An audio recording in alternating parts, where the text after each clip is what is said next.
इसलिए आपसे मेरी विनम्र प्रार्थना है, आपसे मेरी विनम्र प्रार्थना है कि इसको देखिए।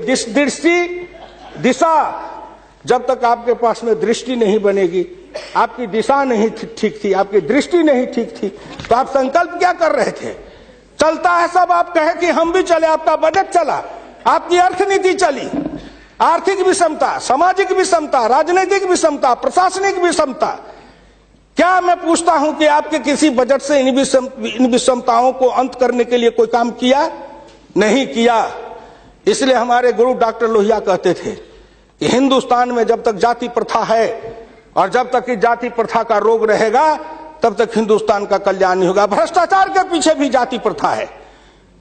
कोई माननीय प्रधानमंत्री बैठे हैं, हिंदुस्तान के अंदर किसी को अगर चाहेंगे कुछ कर दे, प्रधानमंत्री रहते हुए क्या है जो कर देंगे?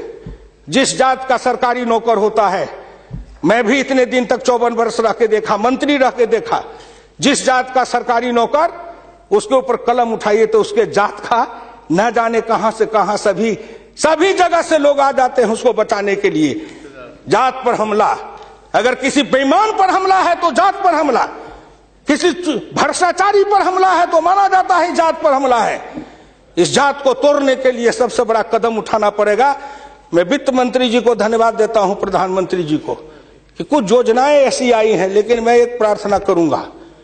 हमको कहते हैं कि आरक्षण की बात मैं कहता हूं शुरू दिन से, सदन सहमत हो और आप भी सहमत हो तो प्रधानमंत्री जी से कहूं कि तुरंत लागू करिए, लेकिन इसमें सहमति का सवाल है, राष्ट्रीय सहमति, सदन की सहमति, आपकी सहमति। सब आरक्षण मेरा खत्म कर दीजिए, लेकिन एक कर दीजिए, सरकारी नौकरी और सरकारी सेवा, इन दोनों के लिए अंतर जातीय विवाह को अनिवार्य करिए। न रहेगी जाति, न रहेगा बांस, न बजेगी बांसुरी, जातियां टूटेगी। अंतर जातीयता के कारण हिंदुस्तान में एक जाति बनेगी, वह जाति बनेगी भारतीय, वह जाति बनेगी मानव जाति। इन जातियों के रेखा को तोड़िए। इसके लिए अगर कर सकते हैं तो आप सहमत है तो बोलिए।